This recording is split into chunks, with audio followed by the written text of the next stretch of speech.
Hi, and welcome to the 15 Steps for Successful Meetings series. This is step number 10.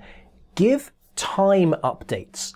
Throughout the meeting, give the people who are in it updates on the progress of time, because better time awareness means better meetings. Why? Well, the group will self-regulate. The group, when they're aware of the passage of time, will have more focus. They'll think, oh, we're halfway through, we better focus to get the output that we want. It's easier to facilitate because the group will help.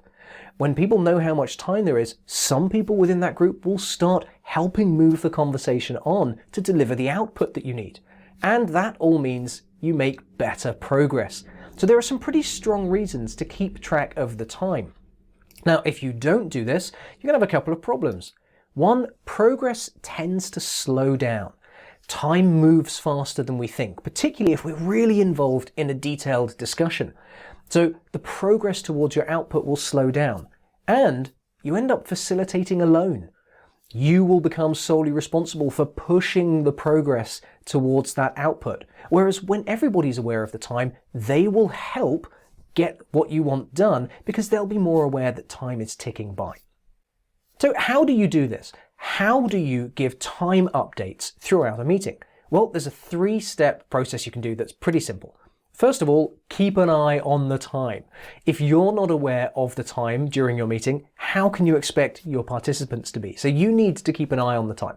That doesn't mean looking at your watch or a clock every minute, but it does mean repeatedly glancing at the time to make sure that you know when 5, 10, 15, 20 minutes have gone by. The second thing is give updates at key milestones.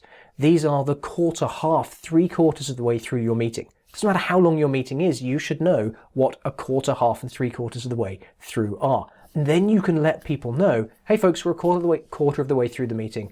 Just want to make sure we're all aware of the time. And the third thing is ask for progress feedback. This is not you delivering a time update. This is you asking the group to self-check on the progress towards the output. And part of that is checking against the time.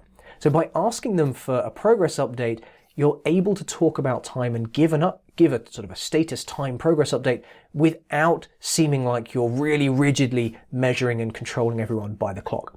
Let's take a look at an example. You could be in a meeting and the points at which you give those time updates are a quarter, half, and 3/4 of the way through. And this is the kind of update you could give. You could ask, hey everyone, we're halfway through the time in this meeting. Do you feel that we're halfway towards the output that we want?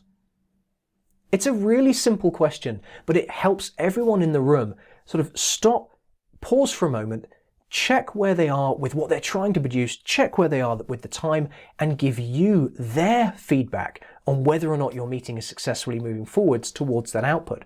It's a time check, but without specifically saying it is now 7 minutes past 11 and we should be further along. It's a very inclusive way to give a time check and help people facilitate the meeting along with you. So when you are having successful meetings, make sure you follow step 10, give time updates.